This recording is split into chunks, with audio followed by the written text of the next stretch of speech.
If you made it past the 27 club, well, good on you. Welcome to the 32 club.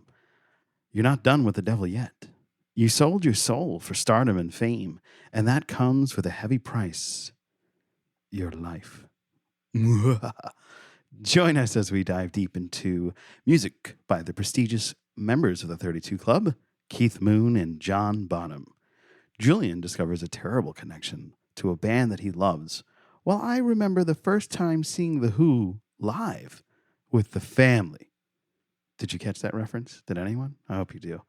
Joining us today in the Disc Dungeon is Josh Sterling from the Haunting Season podcast to discuss the curses of the 32 Club on episode 32. How clever are we, Julian? Hello, and welcome to the Disc Dungeon, where we put you on to musics and melodies in the deepest, darkest dungeons of your computer disk.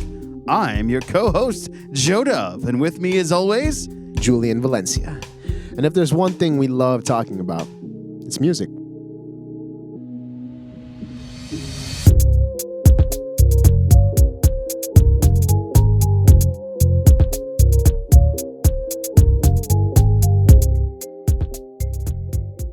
Joe, we made it to another episode. We're at 32 now. curse-free. Yes, I like that. This week I put you on to Led Zeppelin, and the album was Presence. You're actually not familiar. You weren't familiar with this album, I should say. Not at all. No, I never heard of this because I pretty much stopped at Physical Graffiti. You know, the first couple of Led Zeppelin albums I knew well because of my family, and I gave up after that.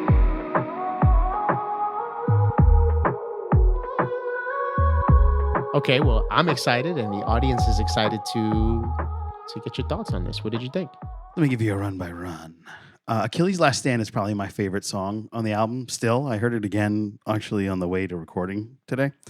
And it's like a marching ballad. It's badass. It's super long, and it just kind of rumbles in your brain and sticks with you long after you're done listening to it. For Your Life is a very repetitive guitar riff, but I dig it. It's Page.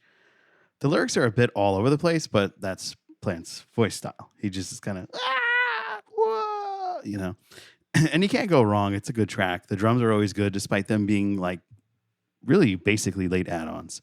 The guitar solo at the 4-minute 16 spot is sick. Roy Orleans.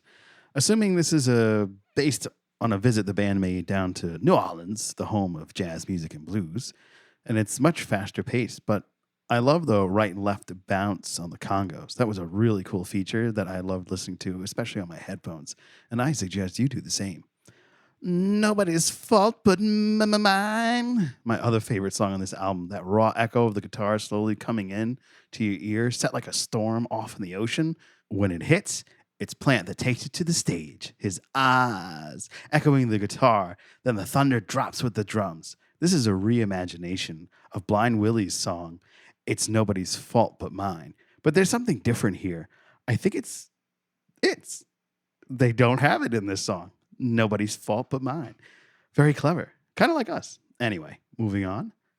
Candy Store Rock is pretty weak. It's definitely not hard candy. Moving on. Hot's On for Nowhere. This song is fun. It's bluesy with heavy guitar to pull it towards that rock vein.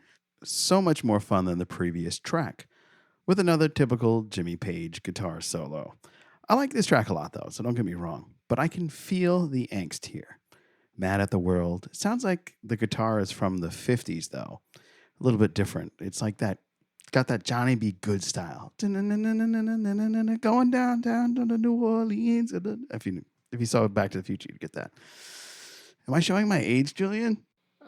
No, Joe. When did that movie come out? It came out in All right, moving on. T for One starts off with a heavy rock riff, but then abruptly slows down into a blues groove. Not blues clues, but blues grooves. Plant talks about the problems he faces being separated from his family and constantly on the road. And this is my third favorite track. So overall, out of 10, I'm going to give this an 8.5, only because that Candy song really put a sour taste in my mouth. But, you know, it's Zeppelin. You can't go wrong with Zeppelin. until that one song anyway. So 8.5. Uploading Dungeon Better. This is Led Zeppelin's seventh studio album, released originally on March 31st, 1976. The cover art depicts a family sitting at a table looking at a black obelisk object, which represents the force and the presence of the group. In 1976, their label, Swan Song, produced 1,000 replicas of the object for promotional purposes. After releasing their sixth studio album, Physical Graffiti, in 1975, Led Zeppelin would be scheduled for a US tour starting August 23rd. Unfortunately, the tour would be canceled after a car accident on the Greek island of Rhodes left Robert Plant severely injured. Jimmy Page considered this moment in Zeppelin's career as creative fuel and joined Robert in Malibu, California to plan their next album. During this time, Robert was depressed and extremely homesick, unable to come home because he was exiled for evading the taxman. His mental state is clearly reflected in the lyrics of Presence. Presence was recorded in November of 1975 at Musicland Studios in Munich. Most of the recording duties fell on Jimmy Page due to Robert's injuries. Robert Plant recorded the whole album from a wheelchair. The album was recorded in just 18 days due to scheduling conflicts with the Rolling Stones. Jimmy Page considers Presence one of their best albums, while JPJ and Bonzo consider it one of Zeppelin's worst. Achilles' Last Stand is said to have been the framework for the strident style of guitar play that Iron Maiden built their career on. Led Zeppelin's Nobody's Fault But Mine is an adaptation of Blind Willie Johnson's It's Nobody's Fault But Mine. So, Julian, I put you on to Who Are You by The Who. Let me know, what did you think of that album?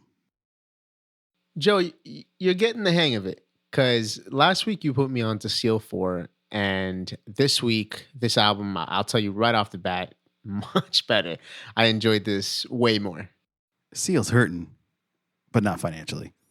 Yeah, I doubt that we'll have any financial impact on Seal's album sales. Or maybe he's gotten downloads now because of the Dis Dungeon.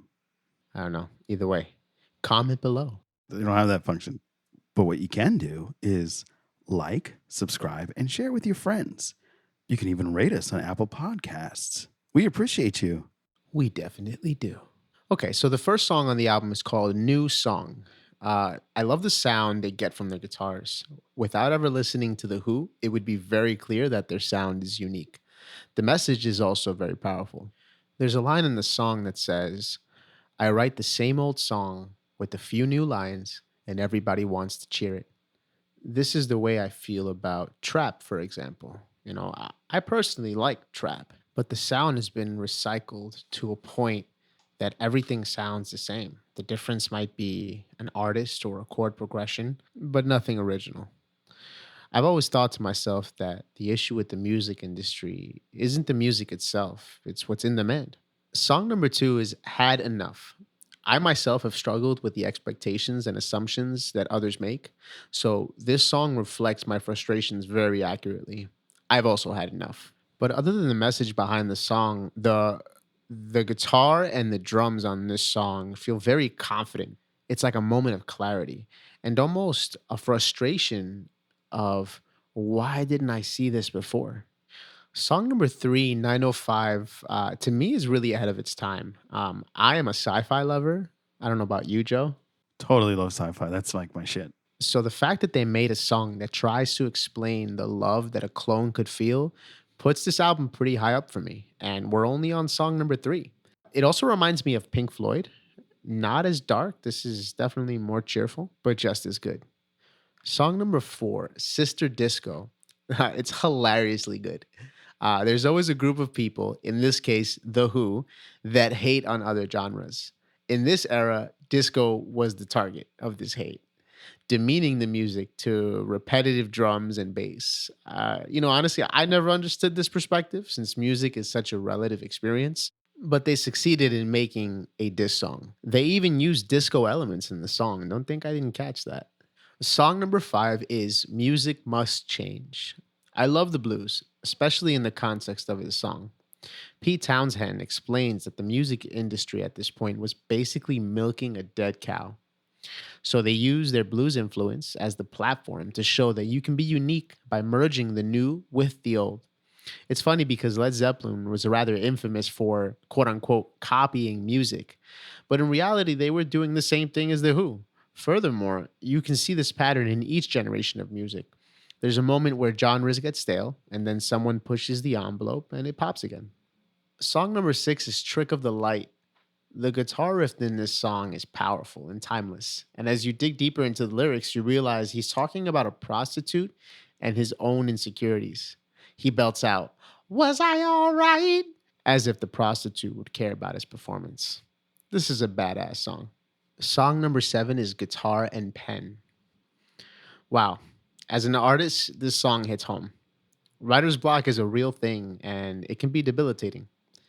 He says, when you sing through the verse and you end in a scream, yep, I've been there.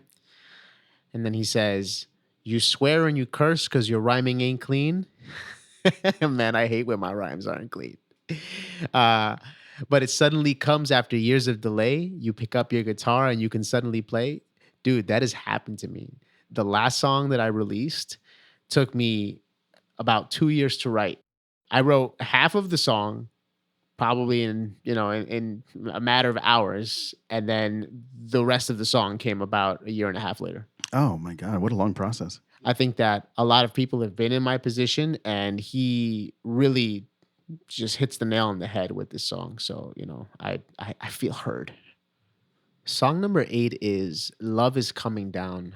Musically, this is a beautiful song. And to juxtapose that, the artist is really talking about his insecurities. It's a recurring theme in this album.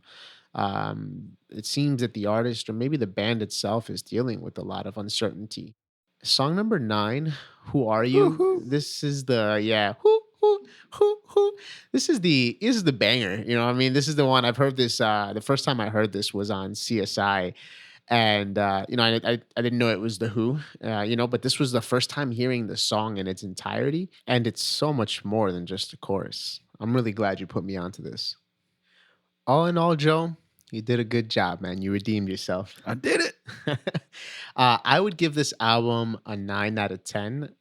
I guess the only reason why I say that is because I know that you can get there. I know that there's going to be an album that you're going to put me on to that it's not only going to be great lyrics and great music, but it's just going to hit the J spot. Ooh, fancy for both Julian and Joe. I guess so. Okay. Uploading Zeppelin.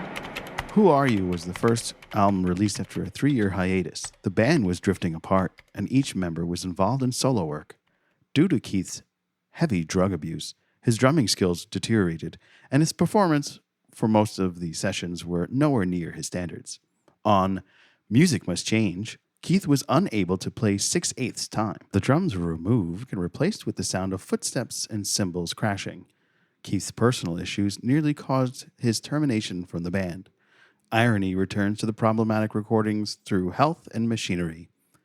Roger Daltrey underwent throat surgery. Pete cut his hand after punching through a window during an argument with his parents. Keyboardist John Rabbit Bundrick fell out of a cab, taking him to the studio. He broke his arm, forcing the band to replace him with Rod Argent. Daltrey punched producer Glyn Johns in the face, knocking him out during an argument over the mixing of the string instruments. Though released in the height of the punk rock music era, the album did not feature this style, but leaned more into progressive rock, which was commercial at this time, according to British journalist Tony Fletcher. The album received mixed reviews by the critics, but it was a massive success commercially. Number 2 album in the USA and number 6 in the UK. Keith Moon died 3 weeks after the album's release. A noted irony on the album's cover is the stenciled text, "Not to be taken away," which is on the chair that Keith Moon is sitting on. Joe, I'm really glad that we did this episode because it reminded me the connection that I have to Led Zeppelin. I put you on to Led Zeppelin, but I went back and I started listening to songs that I've had in the dungeon.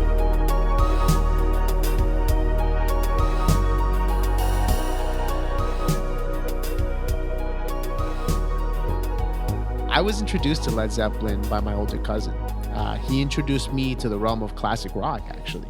At the time, I only knew what I heard on Z100, so you can imagine this was like having ice cream for the first time ever. My love for Led Zeppelin grew when I graduated high school. A close friend of mine at the time was absolutely in love with them. We actually played shows together. We covered some of their songs. Oh, that's neat. It's really hard to sing Robert Plant. Just putting it out there. I could do it. He was a drummer and idolized John Bonham's style of playing. Oh, Yeah. I'll never forget. He'd pick me up in his Nissan. We'd drive around for hours blasting Led Zeppelin and dissecting each and every song, But I had a falling out with both my cousin and my childhood friend. I'll always be grateful for their friendships and, the music we shared together.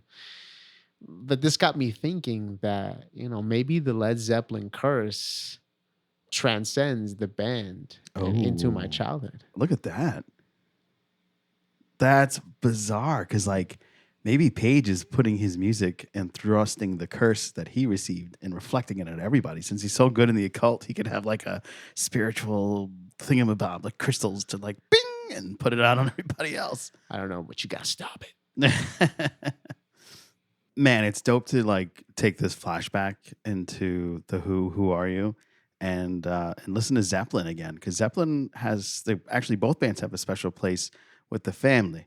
You know what I mean? Because with Zepp, it's because the first time I heard Kashmir was with my aunt, and we were driving when I got a high school graduation gift of my first live Sting concert. Remember that guy?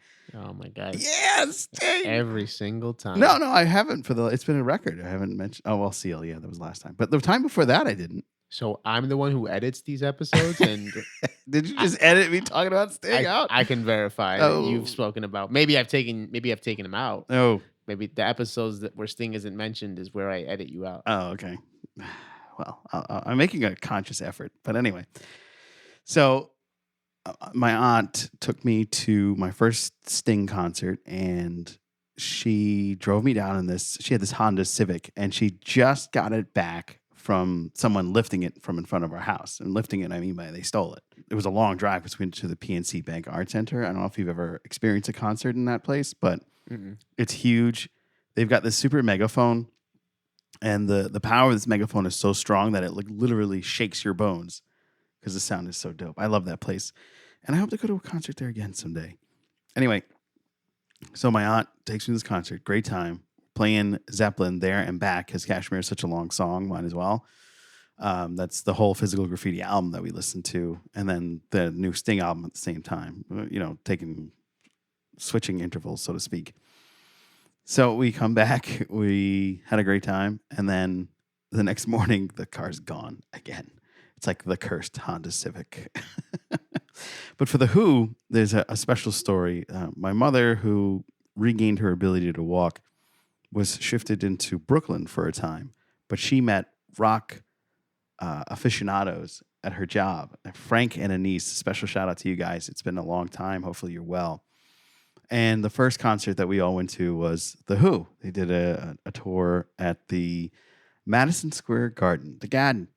And The Who, I didn't get the young Who that we're diving into in this episode. I've got I've got my money already. I'm just kind of doing this because I want a new Benz. So I'm going to do a set. I'm going to take a break. I'm going to come back, and then I'm leaving. And that's the Who I got. I got Geriatric Who, where they're like, all right, it all depends on me. We need to go home. And I remember the look on Anise and Frank's face when my mom and I were like rocking out.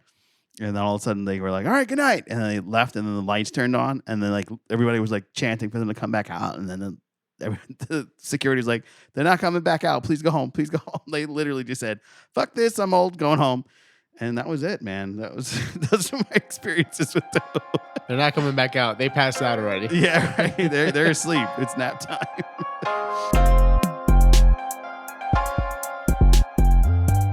All right, guys. Welcome to this very epic special event that we're having here in the Dis Dungeon.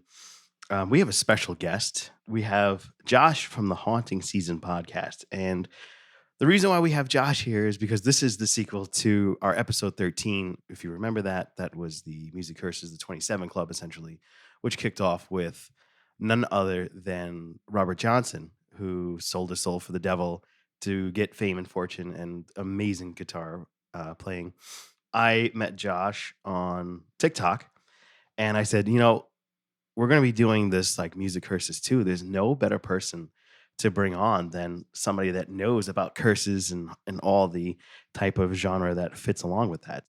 His storytelling is unparalleled, as if he was a descendant of Rod Serling. Get it? Though you cannot see him because it's a podcast, but his demeanor is that of a promised son of Hollywood, whom I expect to be the next big horror film director, writer, or producer, or all on the big screen. So please join me in welcoming the amazing Josh Sterling from the Haunting Season podcast. Josh. Hey, how's it going? What's up, dude? Oh What my an God. intro. My goodness. I don't know if I deserve all that. Oh, you totally do, man. It's epicness. You got to live it up. So we're going to dive into 9 musical artists who seem to have escaped the curse of 27, but fell into the darkness at 32. So we welcome you to the dark depths of the Dis Dungeon, Josh. Josh, do you have any historical background on these two clubs? None at all. The only thing I really know going into this is that when Kurt Cobain died, his mother kind of offhandedly said something of like, I told him not to join that club. And I think that's what really like brought attention to the 27 club. But I hadn't heard of the 32 club until you guys were introducing me to it. Yeah, man. We're opening the knowledge of all the brains. So we're going to go off on this list. And the interesting thing here is this list has a lot of, as any true sequel would, connections to the 27 club and the 32 club. And we're going to get into all of those pretty soon. And you're going to be pretty surprised at some of these connections, as I was when I was diving into this. So we're going to start off with Keith Gochow of the Grateful Dead, who died at 32 in a car accident, holds a great deal of significance in the history of Grateful Dead. Not only has this death been a painful one of loss in the group, the Grateful Dead, but he tragically died in the accident just days after his 32nd birthday, exactly 10 years after, on July 23rd, 1990, his replacement behind the keys and the keyboard, Brent Midland, performed his final show in the band before his own tragic death. The curse of the keyboard. Not the tricks of the keys, but The curse of the keyboard. keys. Yeah, curse of the keys. I think that's what we'll call it this week. It will be curse of the keys just for you, Josh. Doug Hopkins of the Gin Blossoms. Oh, this one crushes me. Right, I believe you are familiar with the Gin Blossoms. I am. I grew up listening to the Gin Blossoms, and I didn't know about the death. I just know these 2 albums from growing up that I loved. And recently, because of COVID and everything, there's not too much to do. So I started going down the rabbit holes of like 80s music, 90s music, 2000s music, and building out playlists for driving around. And Gin Blossoms, when I got to it, I was like, how do I only know 2 albums from the Gin Blossoms? And I looked it up. And that's when I realized that he had died and heard the story. My wife kind of filled me in a little bit. She said it was related to maybe heroin use or something, or is that I true? mean, he was. It could be because ultimately, and they're from Seattle, right? The Gin Blossoms. If I I'm don't not know. mistaken. Probably. So probably it's all the music comes from Seattle in some shape or form. If it's not Mississippi, it's Seattle. But so he has a weird connection in the 27 club too, because some of the things that happen when you're in the high fame of sex, drugs, and rock and roll is your heart gives out, drugs take you, or you have some type of mental imbalance, and that's what happened with Doug Hopkins. He ended up committing suicide, was shooting himself in the face. His dreams of success had been achieved, but he never got over his illness. Similarly to Kurt Cobain, who took his own life by a gun to the head and committed suicide after his great success. Man, I do a lot of work in mental health. I actually host a mental health segment on one of the podcasts that we do for work. And stuff like this just like really gets me down because especially with music, I feel like, there's been a lot of like with the Me Too movement, we focused a lot on movies and sort of, the mental health of the victims there, and also just like trying to figure out what the hell is going on. I feel like the music industry needs sort of a closer look at mental health and drug abuse and sexual abuse and all that stuff, because it's there's this mentality of like, yeah, they're rock stars, that's how you live fast, die young. But like, yeah, you don't have to die young to be creative. You don't have to do heavy drugs. And it's just such a bummer when drugs or mental illness take somebody too soon like this. As a society, our generation is just starting to talk about this stuff, and before has been like, "Be a man, deal with it," or like, "Shut up, you're a woman." Like I feel like those are how our parents grew up. Where like you either get one of those two phrases, and that's not cool. But we're evolving, and the more we talk about it, the better it is. I similarly, as a writer, had it in my head for years in college and after college of like, oh, if I'm going to be a great writer, I should be drinking whiskey while I write, And like you have that first sip and you're like, ooh, yeah, I can feel it burn. I'm starting to write.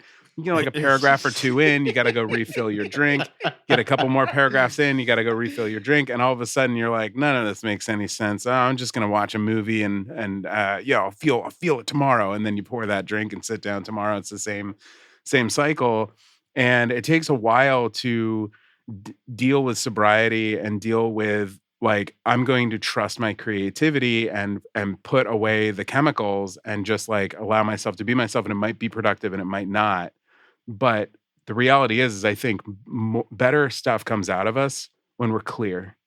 And that involves sometimes like Emotionally clear. Emotionally clear too. I was going to say it sometimes takes like doing some meditation or some yoga or like sitting quietly. I just started going to therapy like 3 weeks ago.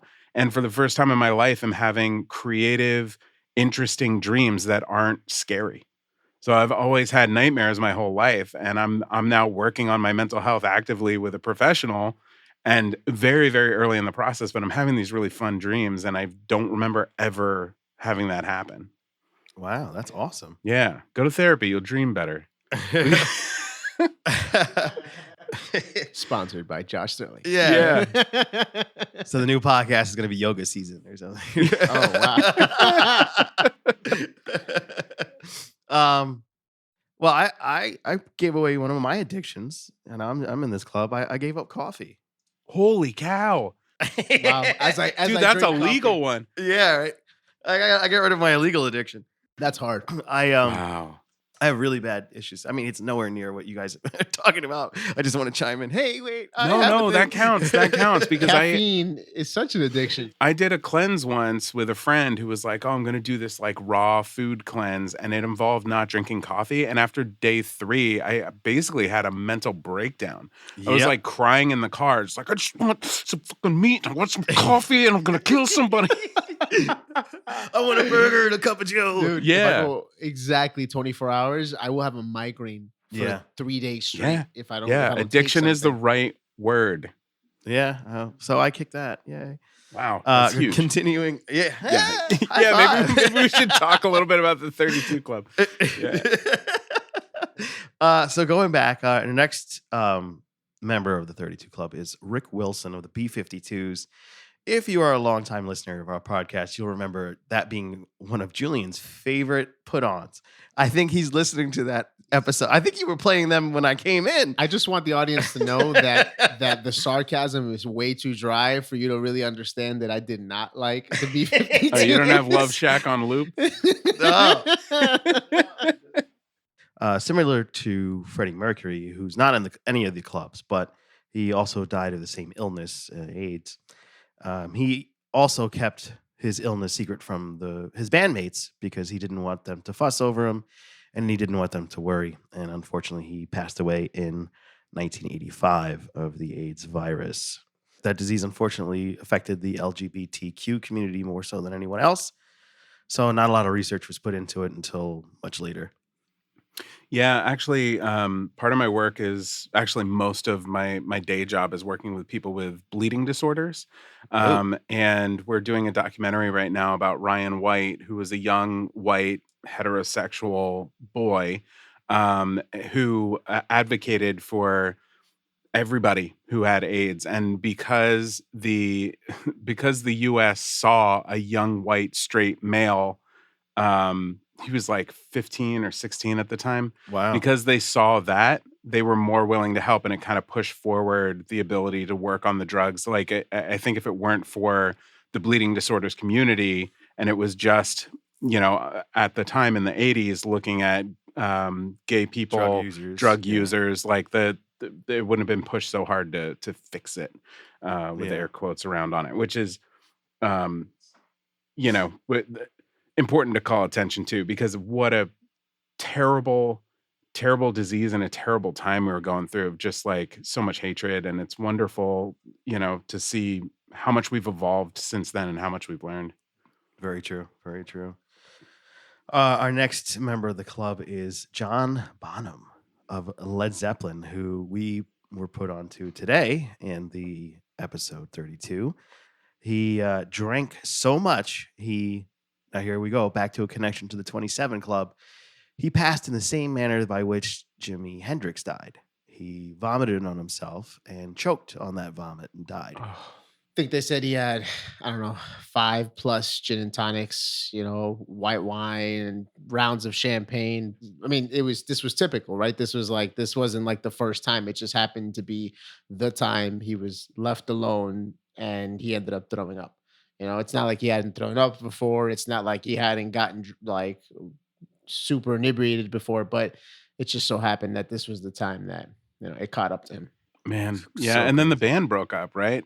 Right after, yeah. Yeah. Yeah. That was the end of Led Zeppelin right after that. Yeah, there was already a lot of tension. I mean, Sure. interestingly enough, I think you had told me this, Joe, that Jimmy Page is somebody who is very familiar with the occult and had a very, he would essentially, their last album, I believe it was the last album, or maybe the second to last, Presence, which is the album I put you onto. Me onto, yeah. Yeah, he essentially wrote that whole album, and he did it because he thought that this was after Robert Plant got into a very serious car accident. He's like, this is the time to write. This is the time to take that energy and put it into music. And so he ended up locking himself up with Robert in Malibu somewhere, writing the entire album. And then John Bonham and John Paul Jones just pretty much, they were kind of just session musicians for that whole time. Wait, which album was that? Presence. Huh. I'm gonna go listen to that after this, because I love having that backstory. There's two albums like that I can think of. One is Mars Volta. Didn't they had like a concept album kind of like that? I think like one of their band members was in a coma or something and came out and they like worked on something. I don't remember the exact story, but and then I don't know if you're familiar with the artist Shura, Shura. I found Josh, not the music co-host, putting the music guys on this stuff. I know, it's because I listen to the weird stuff. But she had an album. I'm pretty sure the story of that is that she was in a coma or hospitalized and like not able to move too much, and she came out and wrote the album about like what went on in her head during that. I think we're gonna have a whole episode of two new people that Josh put us onto. Well, that's interesting because it's also. Have you heard of a band called Bayside? Bayside. It sounds familiar, but I don't know them. They were in that like alternative pop punk scene that was really big in like I don't know, from like 2000 to like 2010. I was really huge on them. I actually have. We have a couple episodes with Bayside, yeah. With them, I literally have them tattooed on my body because it was just kind of that time. And I did the tattoo. No, I'm kidding. No, no, I'm actually. No, but same thing. They one of their best albums was produced after they were on tour. Their band, their bus flipped over. Their drummer ended up dying from that accident, and they ended up making the album called "The Walking Wounded." Whoa. Florence Ballard of the Supremes. Now, here's a person you wouldn't think that would be on the list, because the Supremes, they're these wonderful songstresses that killed it in the 60s, changed the game, made Motown what it is, thanks to Berry Gordy and the lot. And you figure, must have been like a mistake. She like got hit with a truck or something, because that doesn't make sense.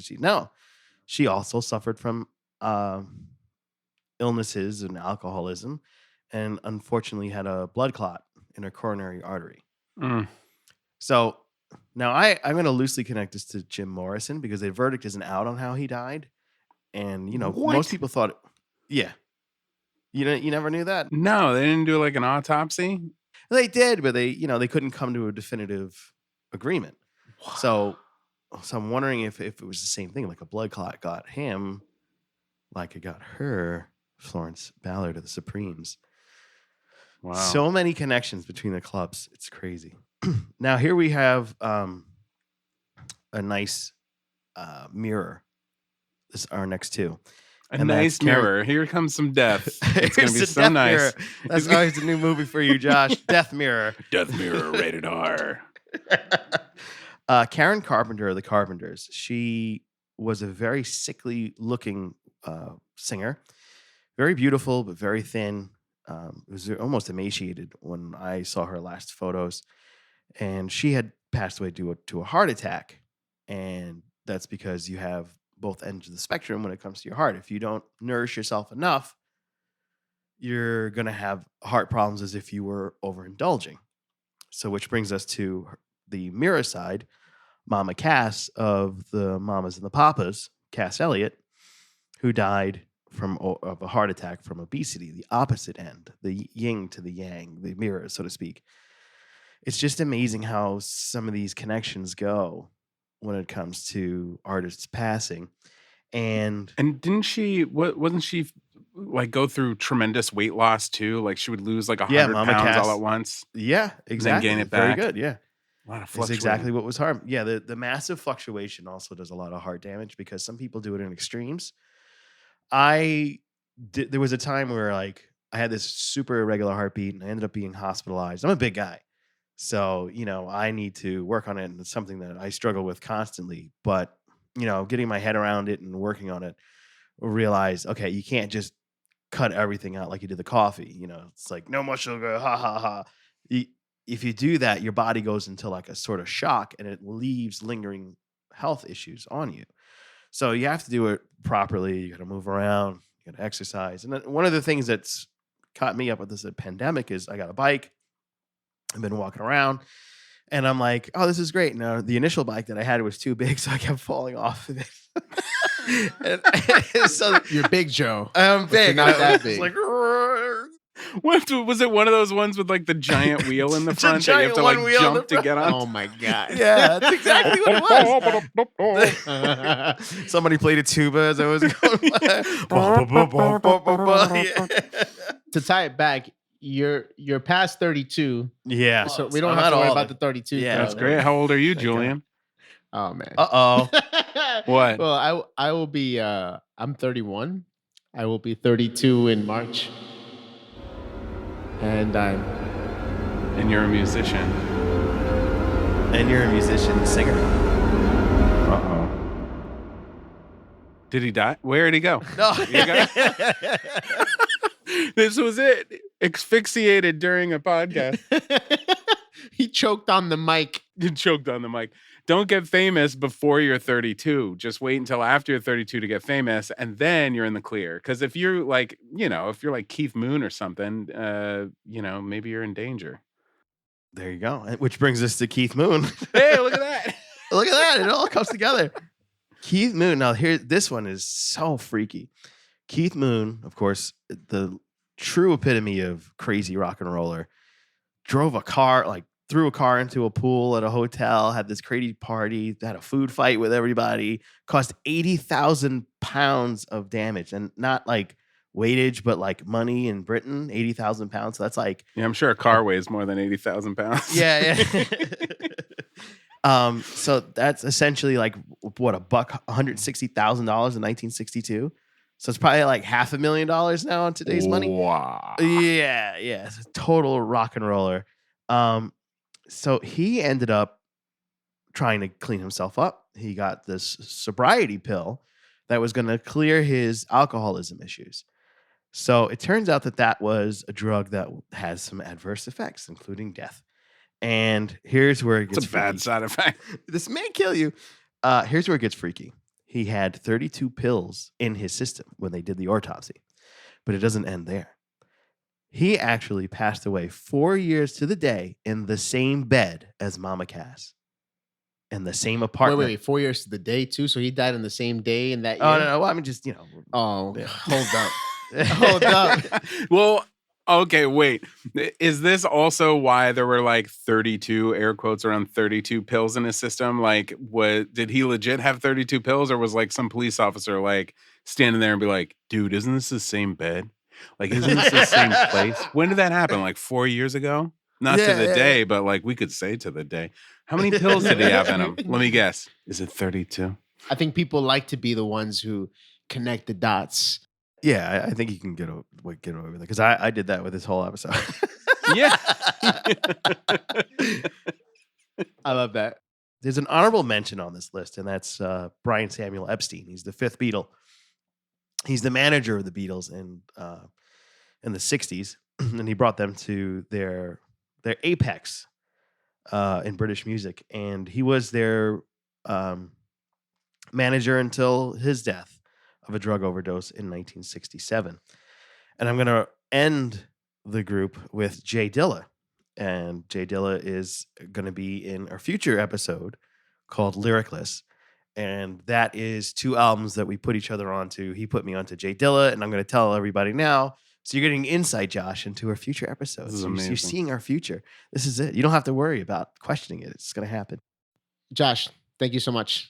We had you here for a little longer than expected, but I mean, I loved every minute of it. Yeah, this is a great episode. Please, before you go, tell us what's coming up. What are you doing? What do you want to let the fans know that you've got in the old Baker that's going to come out in a ripe shape of 32?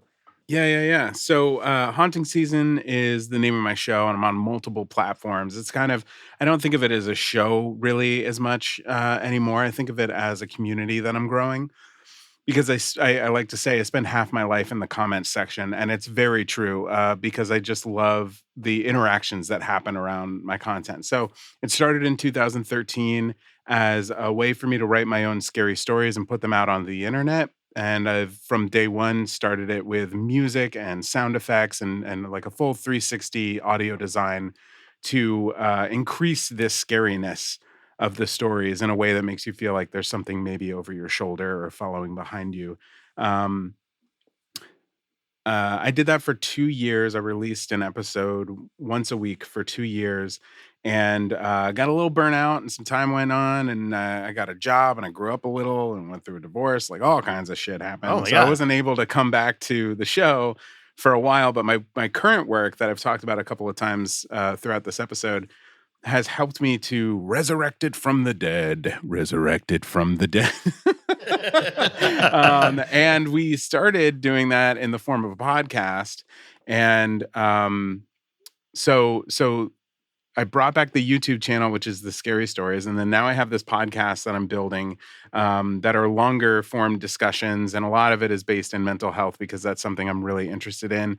Because I won't get into the whole story of it. You have to listen to my show. But I really do feel like horror movies have been a saving grace in my mental health. And so then TikTok started becoming a thing, which is how I met you guys with Dis Dungeon. And on TikTok, I'm doing mostly horror movie reviews. I'm watching like 13 to 15 a month, which is crazy. But I have 200 requests. Movies, dude. Yeah, Wow. I have Oh, 200 wow. requests right now. I'm like, how do I keep up?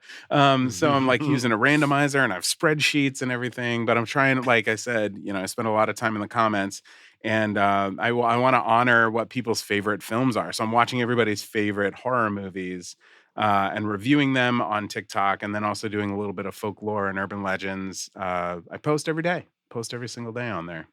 And you're really good because I love how like some of them, if I could just comment, some of them end and begin in the same breath. So it looks like it's a continuous loop as it's some kind of theory of relativity. It's amazing. And Yeah, when I figured out how to loop, I was like, oh, we're going to be doing this a lot. And I'm a big fan of your podcast. And, I've started watching The Office again because it is a good way to unwind from all that drama and watching some of these horror movies that put you on edge. And a lot of your recommendations have been on point. And you know what's interesting? Another connection we didn't think about in our next episode, which would be Lyricless, which we spoke about Jay Dilla. Joe put me on to Mike Oldfield, which he made the theme To Exorcist. to The Exorcist. Yeah, there's another Ooh. connection there too. Yeah. Did you ever see The Exorcist? I have, yeah. I'm Yeah. due to rewatch it because a lot of people have been asking me to watch The Exorcist 3, which is the true sequel. Right. And so I'm gonna have to revisit The Exorcist again, and I will listen for that soundtrack. Yeah, and then you'll come back to the Disc Dungeon and listen to episode Yeah, 34. well, yeah, definitely. I'm gonna be coming back Yeah, to yeah. this dungeon often. To be Yeah, honest. sweet. You guys are awesome. Sweet.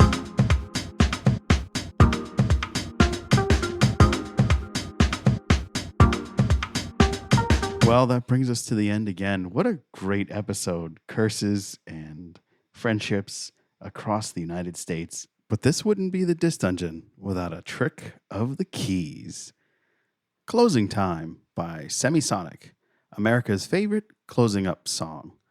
Last call for alcohol, or so we thought.